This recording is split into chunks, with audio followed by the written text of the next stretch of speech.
காங்கிரஸுக்கும் அதே மிரட்டல் தான். இப்போ காங்கிரஸும் தமிழக வெற்றி கழகமும் கூட்டணி வச்சா அது யாருக்கு பெரிய பின்னடைவு, யாருக்கு வந்து மிகப்பெரிய விளைவை ஏற்படுத்தினா திமுகவுக்கு தான். ஏன்னா திமுக கூட்டணி திமுக மற்றும் திமுக கூட்டணி கட்சிகள் என்ன சொல்லி வாக்கு பெறுறாங்களா 2019லேருந்து நீங்கள் வந்து பாஜகவுக்கு வாக்களித்தா மதவாத அரசியல் எங்கே பண்ணுவாங்க, பாஜக உள்ளே வந்துடும், நீங்கள் அதிமுகவுக்கு வாக்களித்தாவே அந்த சக்திகள் உள்ளே வந்துடும் அப்படின்னு சொல்லிட்டு தொடர்ந்து பிரச்சாரம் செய்கிறாங்க.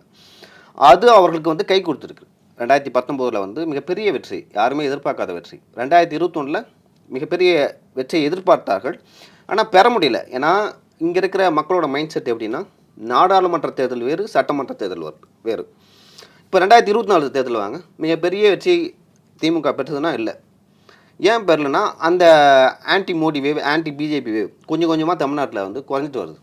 இதை தவிர திமுகவும் திமுக கூட்டணி கட்சிகளும் வேறு எதையும் பேசுறதில்லை, செய்யறதில்லை அப்படின்னு சொல்லிட்டு மக்கள் வந்து புரிஞ்சுக்கிறாங்க. ஸோ அது குறைஞ்சிக்கிட்டே வருது. அப்படி குறைஞ்சிக்கிட்டே வரும்போது காங்கிரஸ் கூட்டணியிலேருந்து திமுக கூட்டணிலேருந்து காங்கிரஸ் வெளில வராங்க. வெளில வரும்போதே இது நாள் வரைக்கும் வந்து நீங்கள் ஒரு பிம்பத்தை கட்டி வச்சுருந்தீங்க. என்னென்னா காங்கிரஸ் எங்கள் பக்கம் இருக்குது, அதாவது மதச்சார்பற்ற சக்திகளே எங்களுக்கு வாக்களிக்க வேண்டும் அப்படின்னு சொல்லிட்டு அவங்க தமிழக வெற்றி கழகத்துக்கு காங்கிரஸ் போனால் அப்போ அந்த மதச்சார்பற்ற கட்சிகள் அதே போல் சிறுபான்மை மக்கள் யாருக்கு வாக்களிப்பாங்க நேரடியாக?